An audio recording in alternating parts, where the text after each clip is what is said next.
adepts, seekers, travelers of the crooked path, the left-hand path. Tonight we have breakthrough sorcerer Demetrius, son of Lilith. You can contact him and get some of his priceless gnosis from the YouTube channel Son of Lilith or Lilith. We also have Cody Strong, John Goat, aka the Goat Man. No, but his channel is Goat Scriptures, providing shows numerous frequency. Myself, Joseph Doherty, Tartag the Fleece. You can contact me by those names. Now that all the unimportant stuff is out of the way, please continue there, Dimitri. So, I appreciate you introducing us with over the top introduction, but I don't think, I am a little bit, humbled. So, here is the thing. I started working with Odin, Wotan, call him whatever you wanna, recently, the old father of the Norse pantheon, due to some personal discoveries I made. According to genetic evidence, tribe I belong to probably originates from the Germanic guy by paternal genetic haplogroup, so that motivated me to research Norse pantheon of the Norse more effectively and more in depth. So I started working with Odin, and I also worked with Loki in the past. And you guys wanted to talk about Loki. What I can say is my limited experience with him. So he seems to be really chaotic, uncontrollable force, which is extremely transgressive. And when we say transgressive, I mean transgressive by the standards of the old Nordic culture. And old Nordic culture has many transgressive aspects according to our views. Old Norse peoples practiced slavery, human sacrifice, raided other peoples, but they also had strong codes of honor, which are rigid in our eyes. So he is transgressive according to the culture, which is transgressive for our modern societal norms. And Loki is really uncontrollable force of chaos. And do you guys have any experience with Loki? And what do you think? You're talking about any experience concerning this deity? Yeah. What, Woden? Not Woden, but Loki. Loki specifically. Loki. Oh, here we go again with crossing over. Is this deity? That deity is Loki. Lucifer is Loki. Man. Cody, No, any experiences with Loki? I'd say no experience. Yeah, but I can tell you my experience. I had multiple visions of him dancing. And I experienced him as a mad dancing god. And he seems to deliberately offend and shit people he is working with. Not necessarily to teach them anything, but just to piss them off and to see how they will react. So, but he also seems to be more direct in experiences he offers to people. And he tends to shapeshift a lot. More than other deities I experienced. And pretty much he seems to ignore a lot of the boundaries or rules other spirits submit to. He seems to be able to partially ignore astral barriers completely, and he seems to have disregard for the outcome of his trials. But the only thing I can say is that you will probably survive his trial. But he isn't so much invested into the outcome of those trials. He is one of those guys who is making a trial for the sake of the trial, while Odin is creating difficulty for the sake of preserving the universe. Loki will create you difficulty for the sake of difficulty. And he behaves to magicians in that way. Now, in regard to my personal methods of how I call Loki, I just raise the sacred space and I call his name.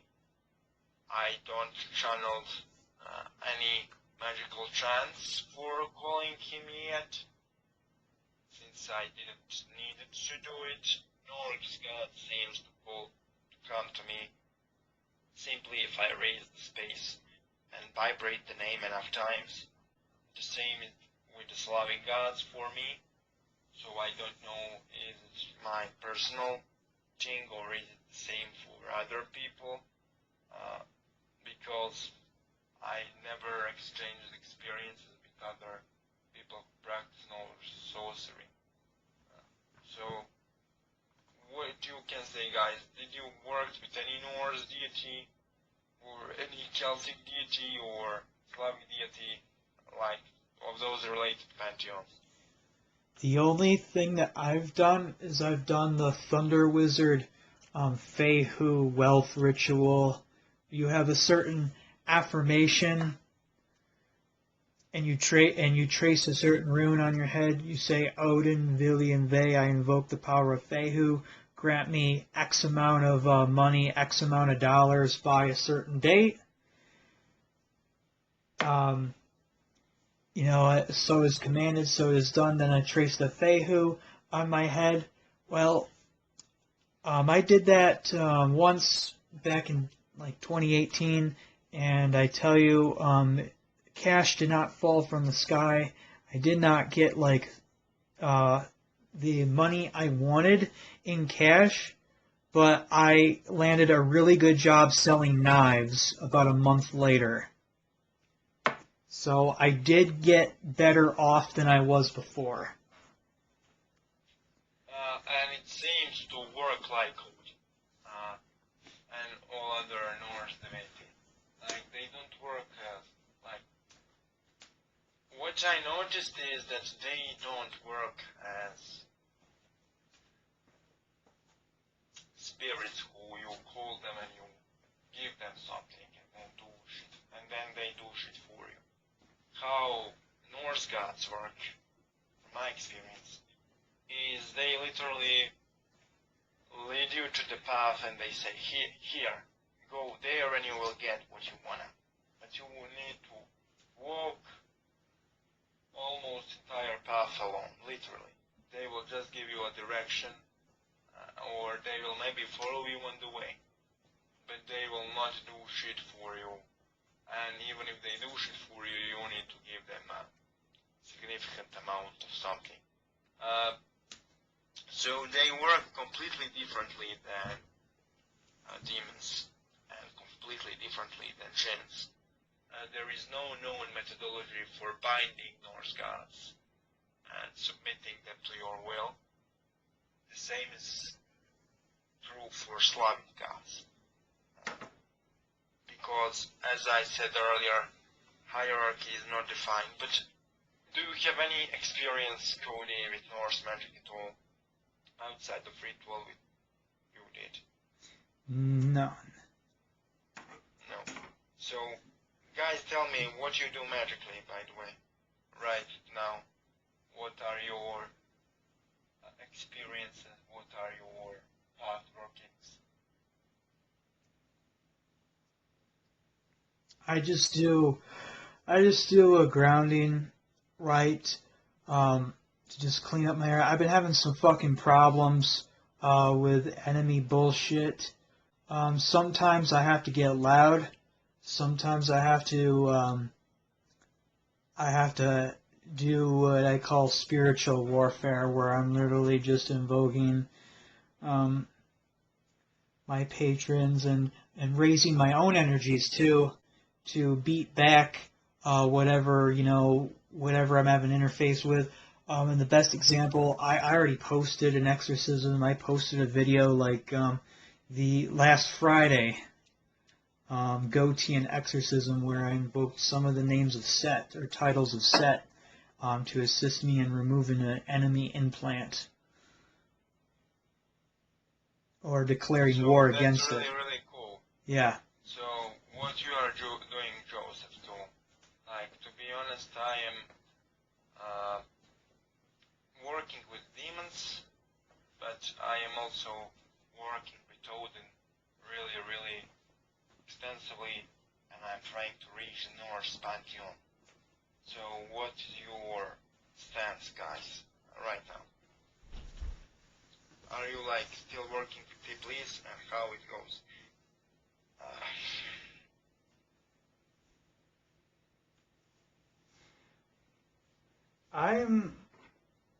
I'm seeking out what I call the Goatian force, or the true original goat of Mendes. And I see aspects of this goat divinity, or Mr. Long Ears, the hornless one, or the general archetype of Mendes through various deities. He may even be a metagod. See him sometimes as Set. There, a lot of people say like the Set animal is a donkey or an anteater or whatever, but he could be a Goatian force. Baphomet, Abraxas, in the primal craft, Lucifer. There's many faces, and there's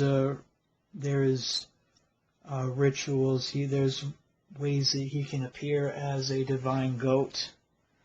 Also, Belial, who is the void, he's also can appear as a goat or appear as Baphomet. But really, I mean, that's just in a way, I'm very autistic with my spirituality. I'm very autistic with the left-hand path. I'm like a child that's like fixated on like the spinning the wheel of a truck or something like that. I'm fixated on the goat, on the caprine there. But really, that's the only way that I can approach what I call the numinous, or the incommensurable, the unquantifiable, the unlimitable, the undefinable, that which cannot be reasoned with, that cannot be put in a box and cannot be measured. Really, we're just talking about the void. We're talking about the black sea of power, and this black sea of power, it shapeshifts and comes as dragons, it comes as dogs, it comes as demons sometimes, and that's why a lot of demons and stuff like that, well, that's why demons look like demons, why they have horns, tails, claws, and shit like that. It's because it's their armor. It's the only way they can survive in the void. Otherwise, the void would just tear them apart and obliterate them. But also, too, sometimes it's also the absolute itself stepping down from its immense size, making itself small, and making itself into something that we can comprehend, if but for a little while during the ritual. So, I definitely like... Can you ask a question, guys? Do you have some methods to connect to the void directly? Like, my method for connection to the void directly is I just close my eyes, and then I visualize the room I am in. And then I visualize darkness coming from the veil into my room over and over again until entire room was filled with darkness. And then I raise my hand and try to touch the darkness. And when I touch the darkness, I focus on my hand and focus to attach tentacles from my hand to the darkness, and then literally eat the darkness, vaporize the darkness with my hand. So that's how I connect to the darkness. And how do you do so, guys? And this doesn't include any chance. This is simply visualizing and focusing. visualizing is very powerful and very good technique. Yeah. So, how you connect to the void, guys? I am connected to the void, well, through experience. You know, I've had a time where the void stepped in, saved my life. He stepped in through a very, very gifted, very close friend of mine, who I believe is a son of the void, or a emanation of the void. And he ate a spiritual entity, an etheric implant that was really threatening my life at that time, and possibly even my soul. So he just ate that thing. He ate a spirit. And I also learned, too, that this friend of mine, who's a man, he is incarnate flesh, he has a physical body, he has a physical life, he has the ability to eat souls and stuff. Before that, I was a traditional Satanist, a devil worshiper, and in a way I still am, but my faith is in the numinous has been increased through this experience.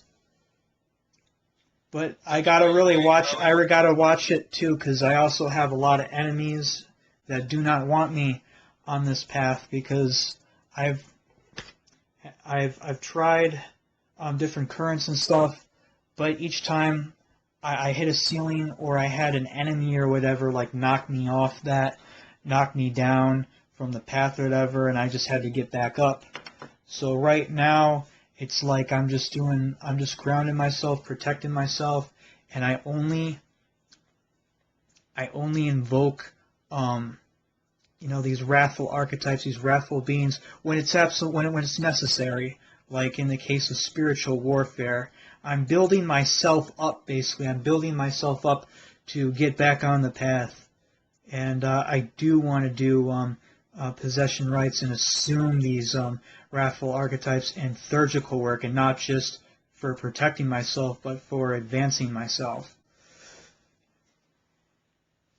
So, how you got that implant? Because that's interesting. That implant thing is, a lot of magicians talk about it, but I wanna hear first-hand experience. I don't know a whole lot about it.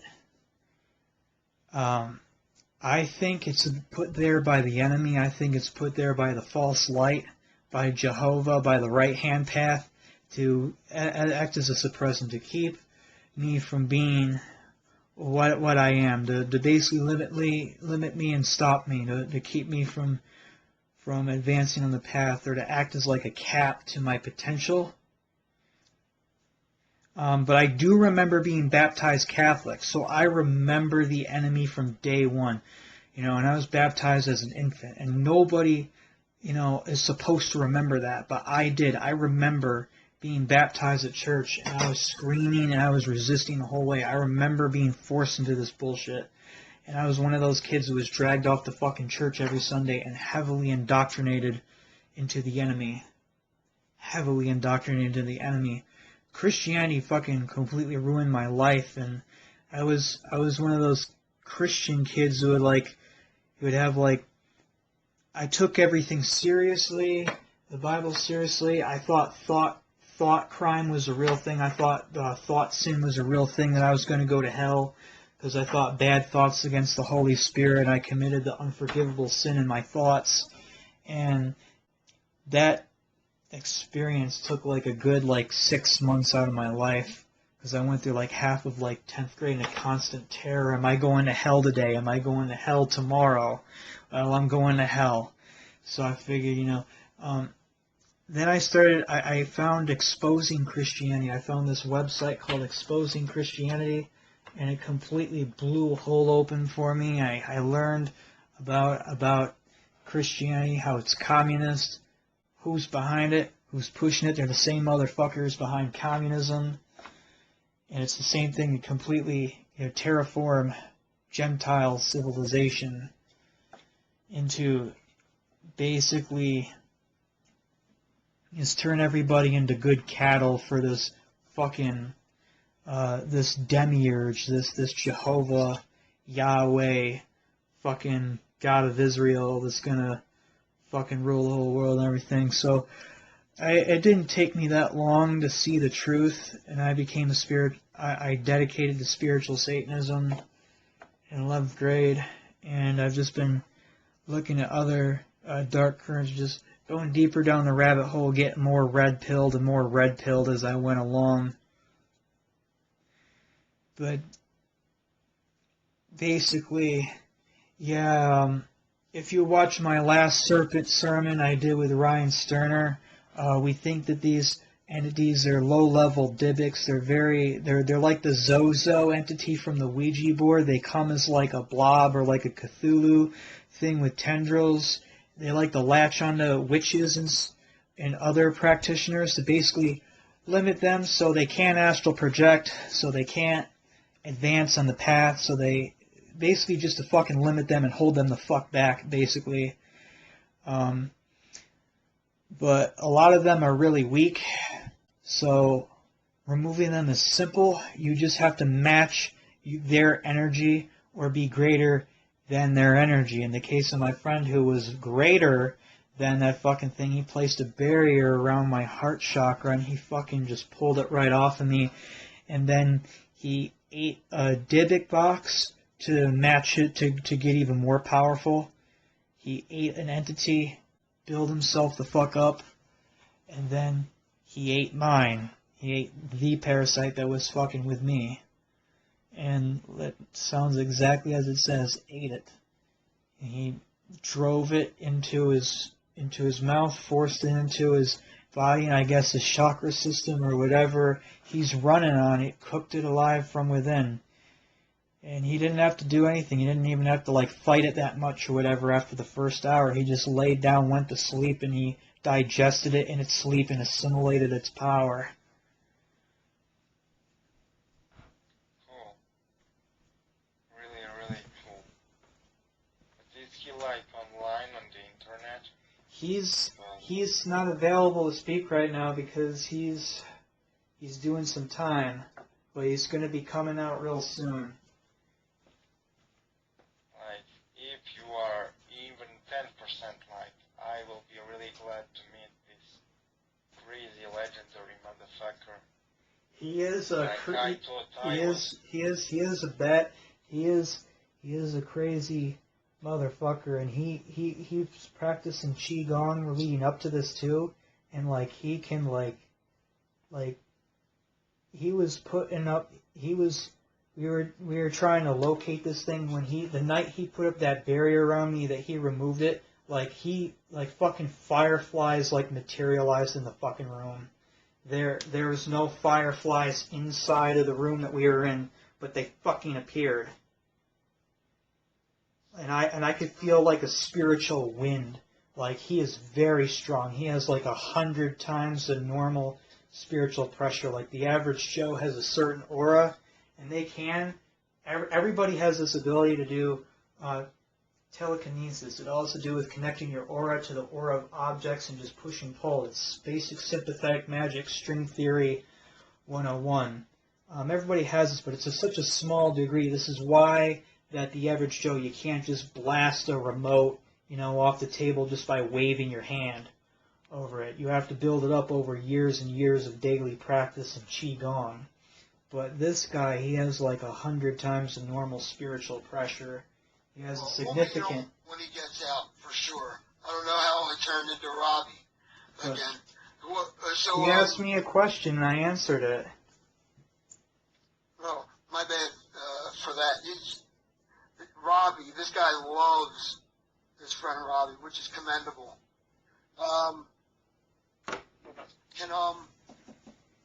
So Gullveig completely covered top to bottom, right? You guys satisfied with what you told you up for that? Regarding Gullveig, I need to actually call Norse sorcerers.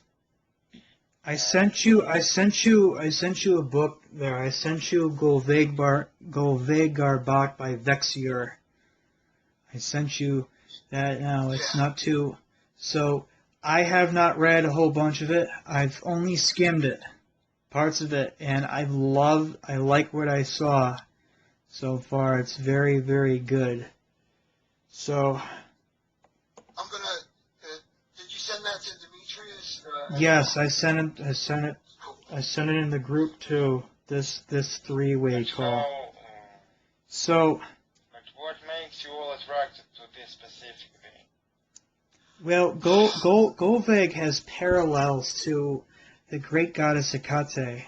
And here's my theory why, and this is also, not my theory, this is the author Vexior's theory. So, she is the great triple giantess. There's three aspects: Hyder, Hyrrokin, and Agraboda.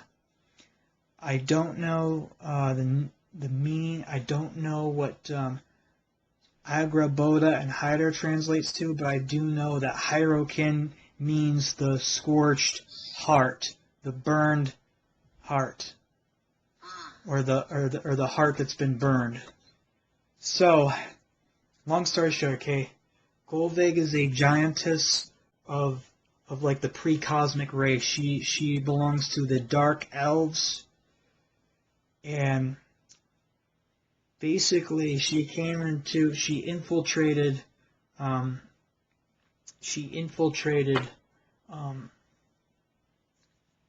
Midgard. No, not Midgard. Asgard. She infiltrated Asgard, the cosmic realm of the Aesir, the gods, and she went to teach dark sorcery, anti-cosmic magic, the night rune, and the night side of the runes, and everything. Stuff that Odin, not that he was trying to like gatekeep or didn't like want taught, like he didn't, not that like Odin was like gatekeeping the night side of the Elder Futhark, but I guess that like basically shit that like Odin thought that like humanity or like the gods and the elves of Asgard were not ready for yet, and Gullveig starts teaching these dark sciences in Asgard, and the Aesir catch wind of this. She's like, something doesn't add up to this, and she starts like instigating a couple conflicts, whatever. So without a trial, without like giving her due process, they just decide to straight up burn her, just burn her as a witch. So they burn Gullveig, but she does not die. She does not die from the burning. What happens is the first time they burn her, it created Jorgamind, or the world serpent. Hyrrokin means thrice burned. I was wrong. It means either burned heart or thrice burned. Both are applicable to the situation. Okay, so she does not die. She survives this. Alright, so she comes back and she declares war, war on the, against those who wrongfully burned her. And then like all trouble and like war breaks out, and so they try to burn her a second time. Does not kill her. The second time they burn her, it creates the wolf Fenrir. And she still does not die. And then they realize, we're not dealing with just a wicked witch. We're dealing with something much more powerful and ancient on our hands. So, I don't know if they, I don't know why they would insist on burning her a third time, which I think is idiotic. I think they didn't get it. But out of this, despite this, going against all common sense and logic, the Aesir decide to burn her a third time, and that creates the goddess Hel, Hel, or Hela, the goddess of the underworld, who's split-faced, looks like half a corpse, and half the face looks like a beautiful crone. So, they burn Gullveig 3 times, and it creates Jormungandr, Fenrir, and Hela. And really what happens is, it parallels very similar like the story in the Book of Citrahara, where a demiurge is trying to kill these left emanations or these black dragon emanations, and it's not killing it, it's just multiplying it like a virus. It's just dividing it, and it's just making more of it. And by the time that like Odin the Aesir realized that this isn't no wicked witch, this is an ancient giantess who stepped into their world, it's too fucking late. She's a million trillion times more powerful and has a million times more influence and hold on that realm just when they tried to burn her. And So, yeah. Do you have any plans regarding Gullveig? Do you plan to work with her? not yet. I just like the lore. I like the story behind it. It sounds very badass. But Gullveig to me sounds more ancient and powerful. She's to me like a Lilith on steroids times 100 million. So I'm just gonna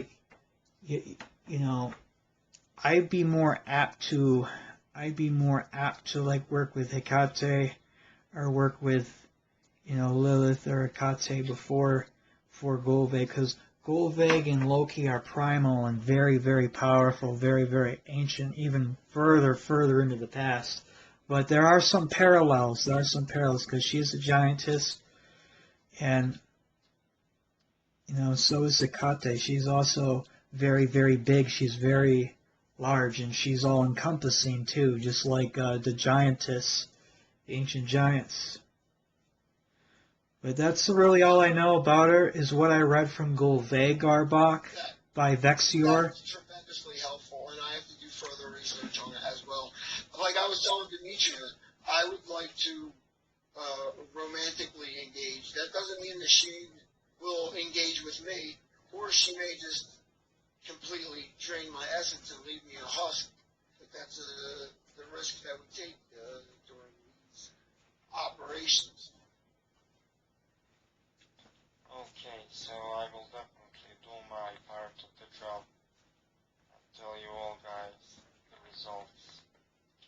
But do you have anything for our audience to use, something practical for this? I personally, when I work with Odin, I simply visualize his bronze face. There are multiple bronze depictions of Odin as a dancer with a spear. You can find it online. And then I visualize this representation of Odin while I vibrate his name in a sacred space. And he comes 9 out of 10 times. And it's really potent experience for me, really.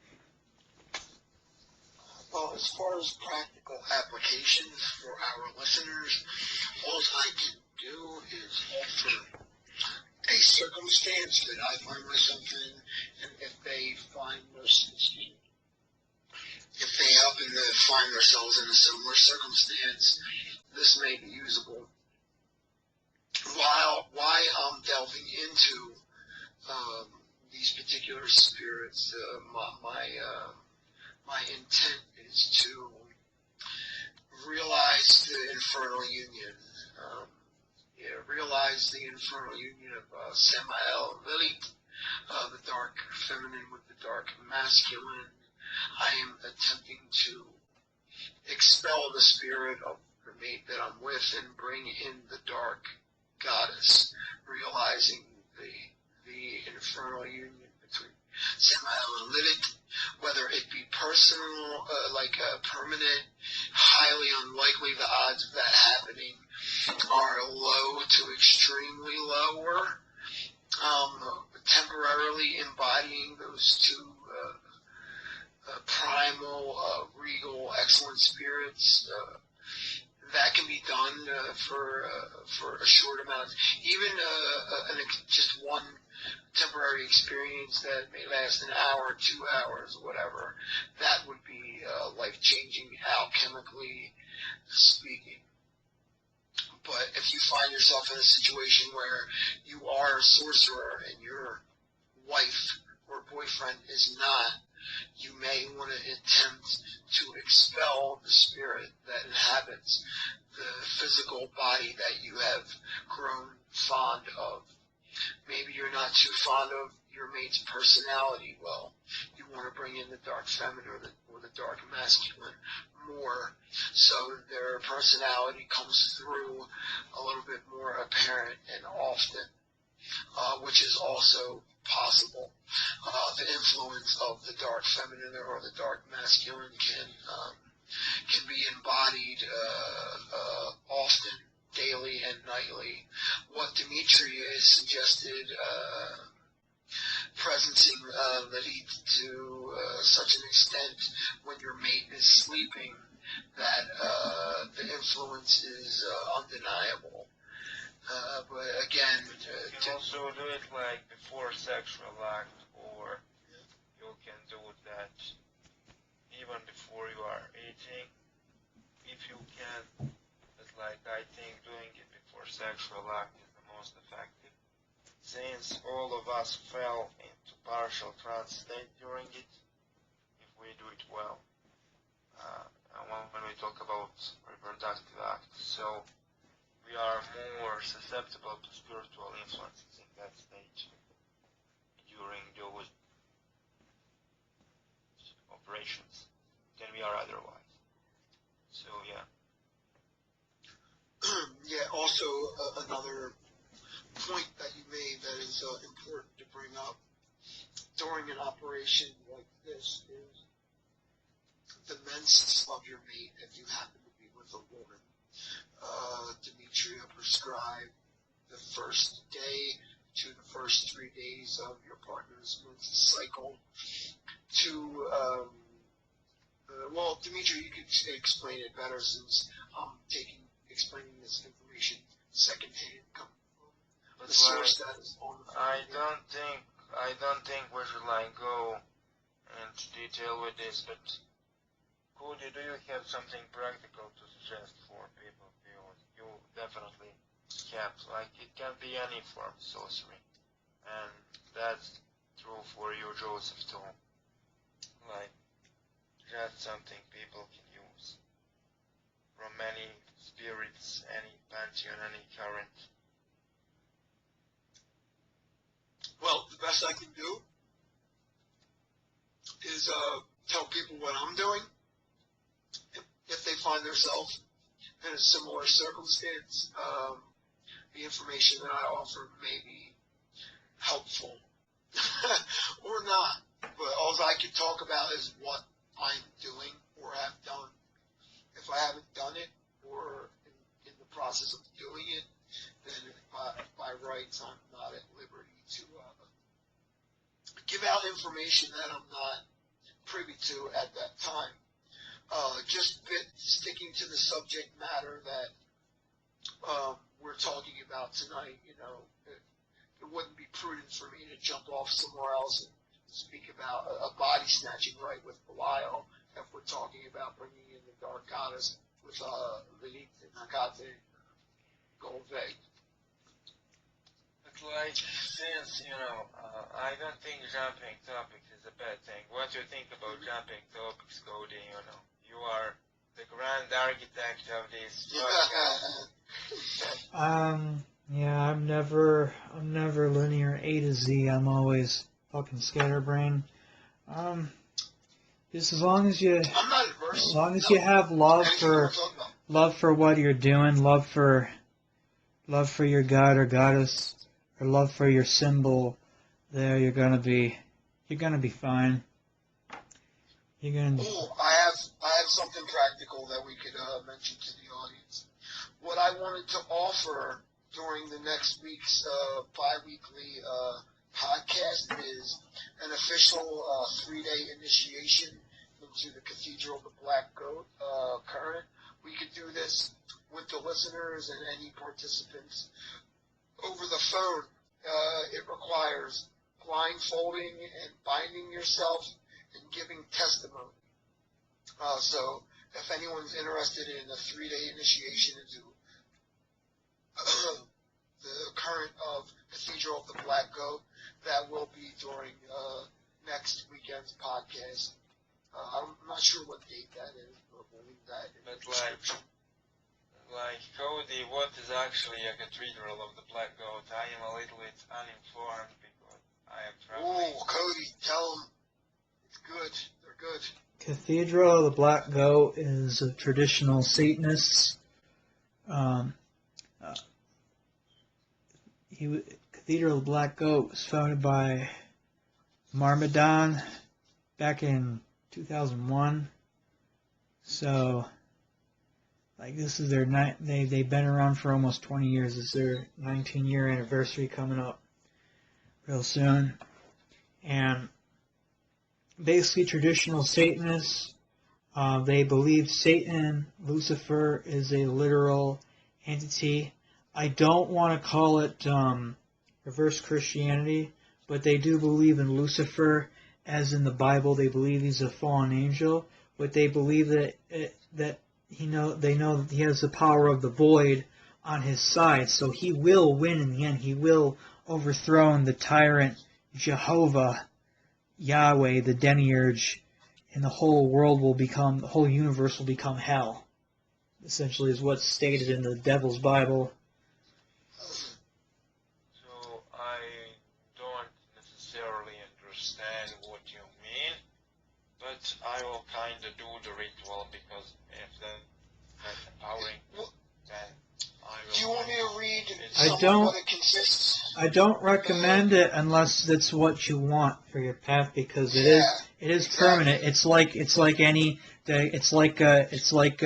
Joy of Satan. It's like any other form of spiritual Satanism. You're swearing to Satan, and you're going to join into that bloodline, that bloodline lineage forever, and that's going to expand into all time. It's going to expand into your past eternally. It's going to expand into your future eternally. It is a big deal. And a fun fact, Marmaduke and Maxine Dietrich of the Joy of Satan had a brief contact with Cathedral of the Black Goat, but Cathedral of the Black Goat pulled out after the National Socialist allegations and like the Nazi stuff. They didn't really want to be political or affiliated with Nazis, because the Joy of Satan is very Nazi friend and very anti-Semitic, and I don't fault them for it, because you read the Talmud or the Bible or communism, the Jews are pretty fucked up and they are assholes. So I don't fault them for hating the Jews. But Cathedral of the Black Goat is a non-governmental organization, and they don't want to be political. They don't want to be, politics or anything like that. So, but Cathedral of the Black Goat, it did a lot for the Black Lodge, and they did a lot for death metal and black metal in America. Marmaduke even had these hour-long podcasts. He was on he had a couple things on he'd have a once-a-month thing where he'd talk with Pontifex Ball. He'd talk to other Satanists and stuff, and they just talk about different things, and he put it on Blog Talk Radio. It was back in 2015, 2016 there. But Cathedral of the Black Goat, if there was no Cathedral of the Black Goat, there wouldn't be any Black Witchery, there wouldn't be any Archgoat, there probably wouldn't even be Helvetron or OSI. So Cathedral of the Black Goat played a huge fucking role in the development of black metal and goat metal in America, but it also really gave a way for traditional Satanism in America, an alternative. So, before there was this Anton LaVey shit, and then if you were really edging, you had connections. There was Order of the Nine Angles and Europe, but until the only other theistic organization was Temple of Set, Michael Aquino. But I'm not gonna go into some of the allegations and stuff that Aquino is accused of. But there was just Church of Satan and the Temple of Set. But there was one like older organization that was like founded on Gnostic Satanism. I think it was Our Lady of Endor Coven or the Cultus Ophite Satanas. That was ran by Herbert Sloan down back in the 40s. I don't know what ended up happening with that, but until Cathedral of the Black Goat, there was just, Church of Satan, Order Nine Angles, Later on in like the 2000s, there was the Joy of Satan, but the Joy of Satan's got all wacky with like UFOs and fucking like ancient alien shit, which isn't wrong. I mean, there probably is some of that shit is true, but it's not focused on Satan. So Cathedral of the Black Goat is like a bona fide traditional Satanist coven or organization cult that you can that you can. Yeah, I am just listening. Okay. So, Sorry to interrupt you there, Cody. So, what aside from the music side of it, the 3-day initiation is just offering listeners, just in case they are having trouble breaking their Christian programming. It is an official declaration to Satan. You are proclaiming yourself a son or daughter of Satan. You are denouncing the false god of light. You are doing this while you're blindfolded and bound.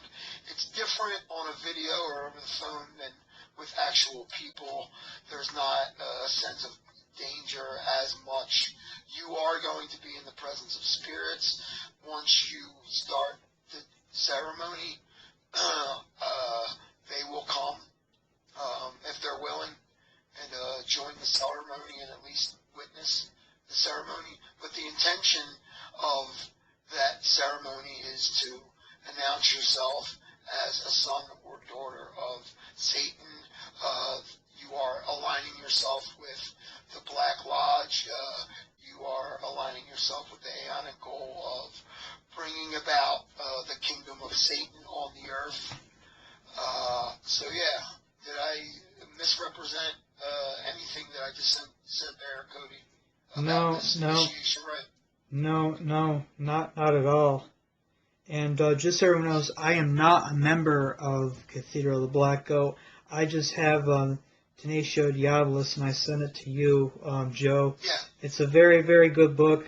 I like the music. It sucks I never got to go to one of the Cathedral of the Black Goat Fest where they got all these dark band, all these evil fucking death metal, black metal bands like Black Witchery, Helvetron, Neog Tables, and Satanic Goat Ritual, Morbosa Dad, and like they got bands like that all together in Chicago is like once a year thing. And they do rituals and shit. Yeah, I know. Yeah, you go down there. In Marmadon's own words, it's not like fucking like the Maryland fucking conformity, the Maryland. Death Metal Fest, right. Or I call the Maryland Poser Fest, the Maryland Compromise Fest, where they have like lame bands and like a bunch of like gay bands that you have to like wait in between, like the bands like that you really want to hear, like the evil fucking bands. But the Cathedral of the Black Goat Fest, it's all just evil fucking bands.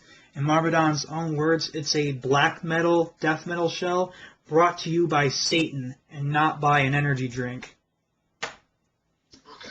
Yeah, that's pretty good. I mean, it's more advertisement, but yeah, I know what he's saying. And I want to say, real quick, I know you want to get off the phone there, Demetrius. I want to say if anyone does participate in this 3-day initiation rite, that doesn't make you a member or an affiliate of the Cathedral of the Black Goat. That is where the blueprint of the rite comes from. I just want to make that clear. So, but I just want to thank you guys because today I tried to call Satan for one of my personal needs, and he told me it's not the right time for me to receive. I need to perform some rite beforehand, and right now I know what rite he was referring to. Excellent. I'm glad I can see how the pieces of this puzzle comes together. The Lord hears what. Now, I don't want to sound fucking religious, and I know I am, but they hear our needs. I will testify that Demetrius, you and Goaty, you are devoted and actually doing the work. And when you're doing the work, your needs are addressed. They are. They really are. And people don't understand that about this path. You will find yourself tremendously empowered. You will find yourself surrounded by a few tremendously helpful, beautiful people, and you will find every need met other than the needs that you have to claw, struggle, hunt, and kill for yourself.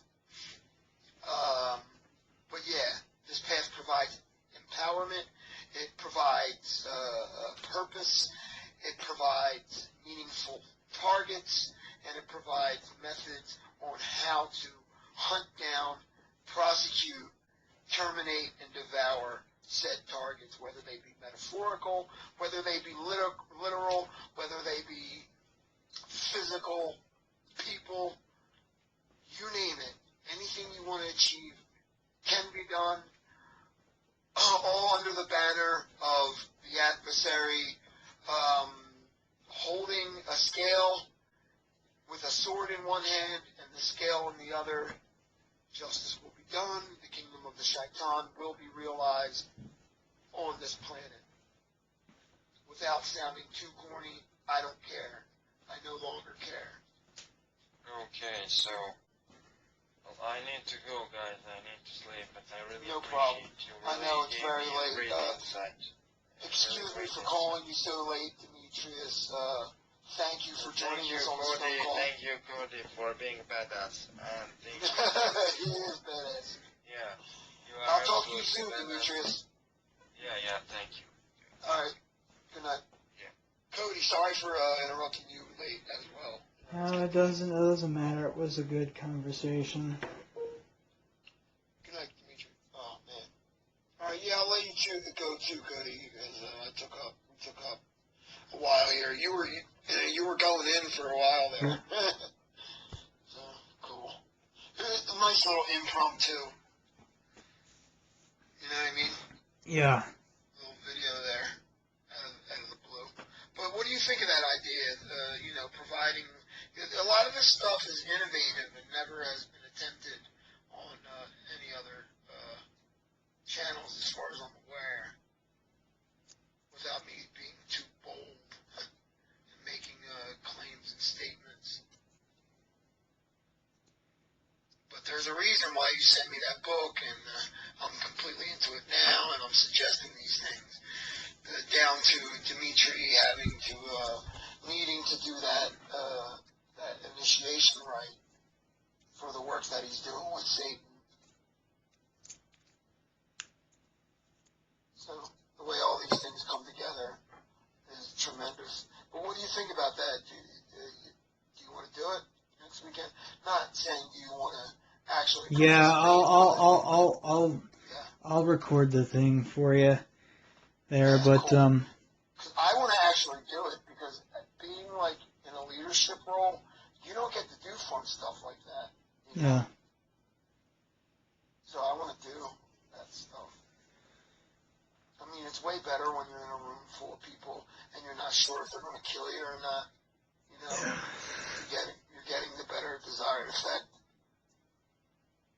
But yeah, it's symbolic, and you're making a testimony.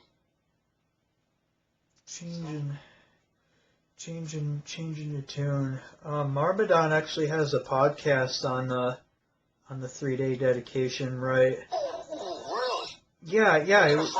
Yeah. Marmadon did like a shit ton of podcasts, with his own members and stuff. Yeah, I'll have to send them to you. If I can find that one, it'll give me some more insight with how I'm going to lay out this ceremony on the air.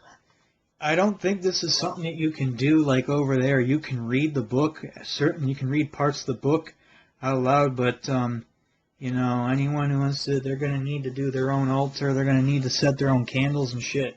And they're going to have to speak their word. They're going to have to speak the words alone, in silence, in the dark of night for those 3 nights. Yeah, well, at least give them good enough instructions to where they could do it themselves. You know? I don't even know if it's possible. I'm going to have to look over it and listen to Marmadon's podcast. It should be stated simply that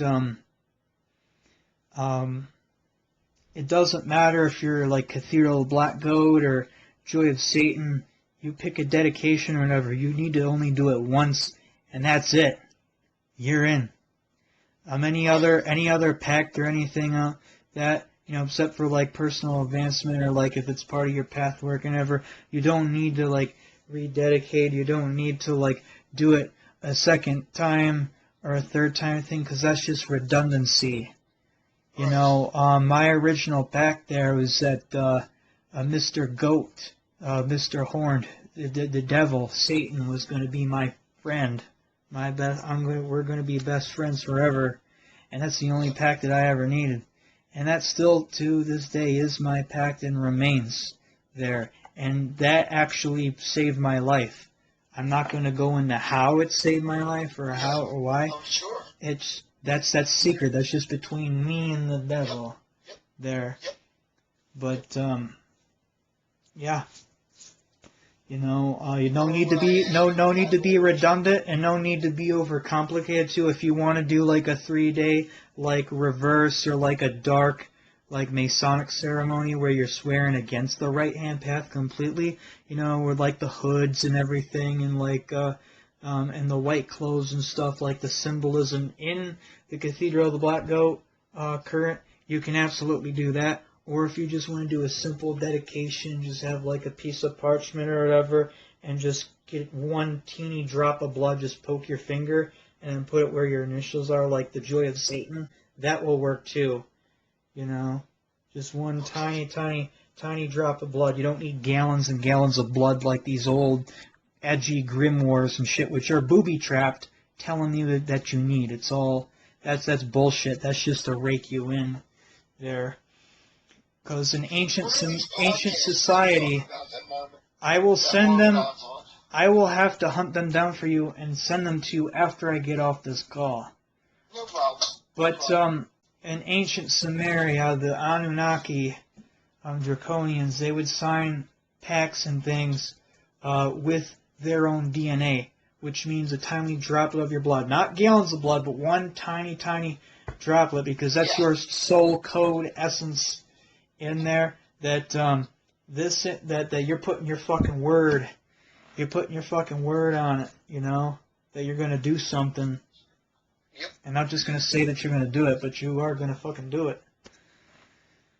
You know, that's very ancient, and it just goes back to brotherhood, it goes back to honor and kindred honor, sinister honor, which seems to be completely absent these days, completely fucking absent and barren. Another thing about brotherhoods and things too, I forgot where I read this, but when like, you know how everybody like fucking like people at the friends at the bar drinking at the bar say, "Hey brother, what's up? Oh, what's up, brother?" They just throw that word around like it's nothing. They just throw brother around as the new friend when they really should be using the term friend or acquaintance. Well, back in the day, no one was your brother, okay? Not anybody is your brother. Back in the day, I forgot where I read this, but probably like Norse society or whatever. If someone helped you in battle, or if someone helped you overcome an obstacle, or like a really great foe or a great enemy, and you survived, or they helped you, or out in a really great way, or somehow you've been through some trauma together, or you're really intimate and you have a reason to share your lives, the rest of your lives together for both the good and the bad, you'd cut each other's arms and you'd rub the wounds together to mix the blood, or you mix the blood in a chalice or something like that and drink it. But, you know, there's dangers of, like, cross-contamination of, like, you're O negative and getting, like, A positive blood, mixing blood. So there's risk of that, but they didn't know anything about that. They just did it on faith. And, you know, I'm sure some people that weren't supposed to do it, they got sick or whatever like that, but they did that. They rubbed the wounds together and became blood brothers. That's where we get the term blood brothers from. The ancient heathen warriors. You mix your blood codes, you mix your souls together. Your blood codes, you mix your soul together, and that's where we get the term blood brother from. So it's not selling your soul. You're not giving your soul to this monster. It's going to devour your individuality. It's going to annihilate your consciousness after death. That's that Christian soul-selling shit put in the old grimoires, which are heavily booby-trapped. Don't work with the old grimoires, but the sigils work fine. But the sigil torturing the Christian bullshit in the name of the Christian garbage, don't fuck with that. No, don't think of it like that, because you will get devoured. If you do come to it at a mindset that you're selling your soul, you might get a predatory aspect of the dragon who's going to be like, okay, I'll fulfill this man's unconscious death wish, and I'll devour him. Or worse, they sell themselves to their own shadow, or they sell themselves to a lower astral entity, imposter that is not Satan, which I think is even worse. Or they actually get devoured by Jehovah himself. But you have to approach this as Satan is your best friend. Lucifer is your brother, your blood brother. You are not selling your soul. You are remembering your heritage, and you are blood brothers. That's what the ritual is. It's like a marriage. But only do it if you're certain that you are ready. You might have to court with him or invoke him a few times to feel for his energy and build a relationship with him first before you're ready to do that. Because, you know, I don't want anyone to do a dedication before they're ready for it. I want people to only do it when they're ready. Because that could be another booby trap too, put out by the Joy of Satan, that says, oh, you have to dedicate to Satan as the absolutely first thing that you must do. When actually, you may not have to do a dedication to like 2, 3, or 5 years into your relationship. You know? So you absolutely should get to know the spirits first before you go off and marry them and mix blood codes and soul codes them. I like to say too that like sex magic and like having sex with the gods is pretty much close, is almost the same thing as a dedication to them as fixing blood codes. Any kind of semen or bodily fluids, their sex rites, very, very powerful. Very, very powerful, and the effects cannot be undone. It will just change you forever. Yep. So there's always that. There's always that too. That's what you want, though. That you do want permanent. You do want permanent change. Yep. I'm not speaking to you, Joe. I'm speaking to those who are unsure or may not be ready for a dedication yet, or may not be ready for this shit yet. I'm saying don't go out and dedicate, or don't go out and do these things if you're not ready for it. Go have a relationship with the goat first. Have a relationship with the dragon first, and only when you're ready, that you're absolutely positive that you're fucking blood brothers, that you're blood brothers, you know. You should at least work like probably 6 months to a year before you do any kind of thing like that. Because there's no mistake when you know your family, you know. Yeah, you know. You know. You don't get you still may get your ass kicked in some of the ordeals that they put you through, but nothing like if you're not familiar with them. You know what I mean? Yeah. From either past lives or whatever. If you're not familiar with them, yeah, you're going to get fucked up. Yep. So.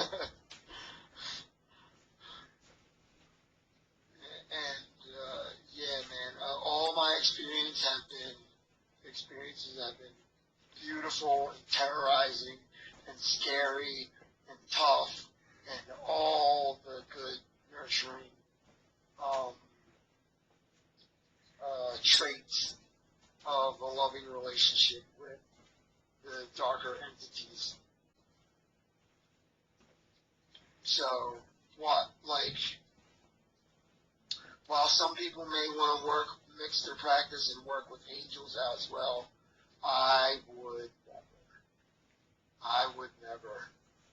Angels are still very sketchy territory for me because I'm still coming from that spiritual Satanist perspective there that like angels of what, Jehovah, of the White Lodge of the enemy.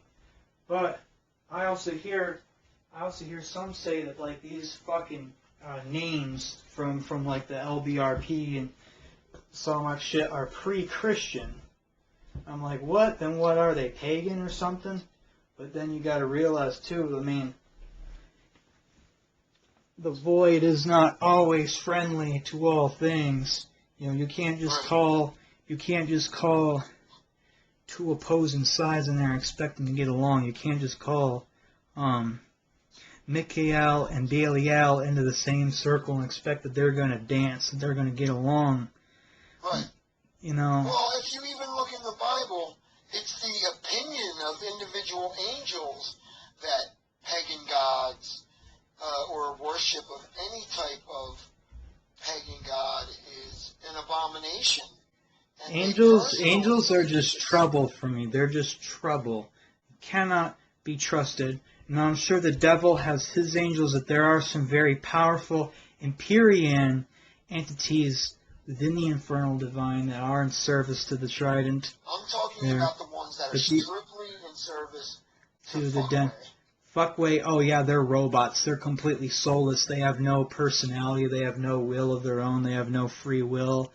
You have to program them. You have to tell them, okay, you know, let me tell you, if you're like a demiurgical magician where you're basically like a fucking Leaf-ass Levi or like Duquette wannabe, and you're fucking just calling upon these robots, these soulless, personality-less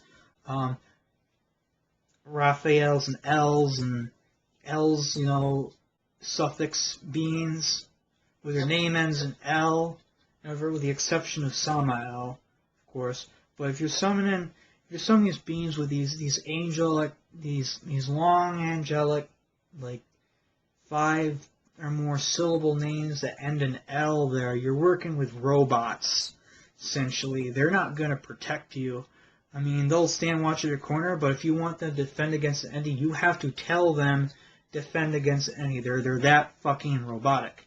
Uncle Bearheart actually did an autopsy on an angel. He killed an angel on the astral, and it was very robotic. Yeah, I'll send you, that video will be in the description. Archon Autopsy by Uncle Bearheart. You have to fucking check that shit out. There, he cut open an angel, and he saw, like, basically a computer, like, video game world on the inside. It was like a video game world with, like, different, like fucking platonic, like, shapes and shit in there. Wow. Yeah. So, Demiurge, very, very bad idea. Angels, bad idea, with the exception of very few. There are some Luciferian angels that have wised up, and they've broken free from the Jew. They've broken free from Yahweh. Samael is, you know, Lucifer the serpent, but I don't think Samael was ever an angel. I don't ever think he really was an angel. I think he was an infiltrator into heaven. He was like what Gullveig was to Asgard. The serpent, Samael al-Ashur, the other god, Lucifer, he clothed himself as an angel and did some like fucking spec ops shit in Jehovah's heaven. He played the game, and he like fucking pretended to be a good angel, and then he caused the fall of the third from heaven. He basically riled up all those NPC angels that don't really have any personality or don't have any like free will, and he caused them to fall to his side. Okay, a regular demiurgic angel cannot do that. Cannot do that without getting to a certain level of evolution.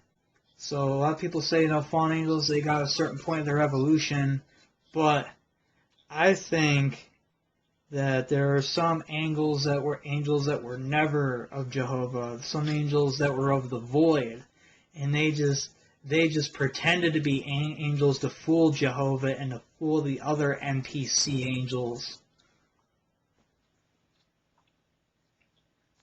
I love that Lucifer infiltrated the ranks of the Demiurge. Now this is where it gets confusing. Generally, Iblis, it's the same mythos as Lucifer. Like you would think Iblis is Lucifer, but he's not. They're different. Very different. But the same thing. Refused to kneel to Adam. Refused to prostrate themselves.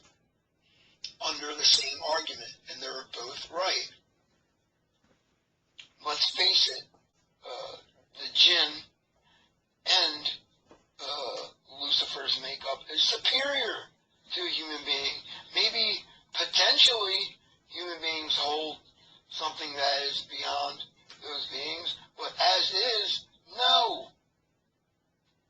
No. Well, not human in being this. would have to die. Not in this current timeline. Not in this current timeline. If it does, it's fucking dormant. It lays sleeping. It's not being used. It's the junk DNA. The 90% of the so-called junk DNA. Yeah. I think we did have that at one point. But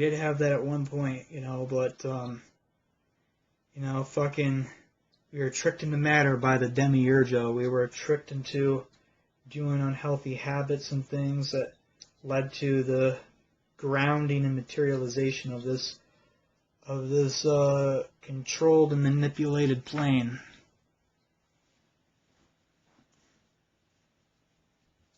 I don't know the answer. I don't claim to know all the answers.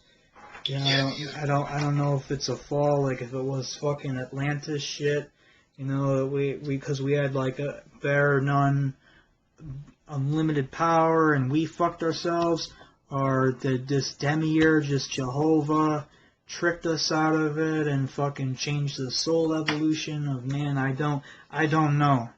I don't know these answers. Only the devil can answer these questions for me. These questions. Or I'll just have to go into the void or go into the astral and just do some fucking,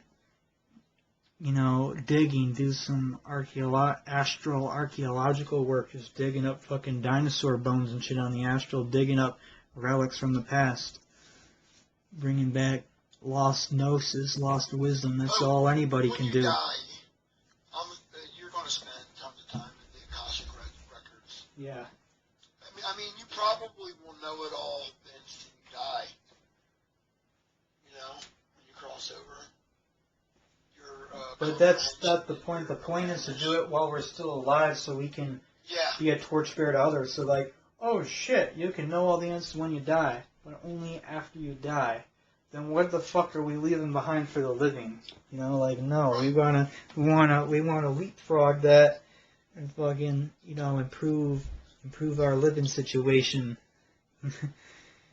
for our people.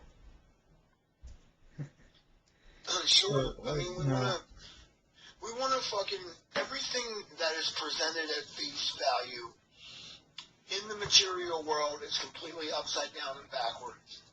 We are trying to put things where they should be at their rightful spots. We have a torch in our one hand that has a scale, and in our other hand we have a sword of justice. Yeah. I think it's a good show. I'm going to end the recording now, but please stay on the line for me for like another few minutes.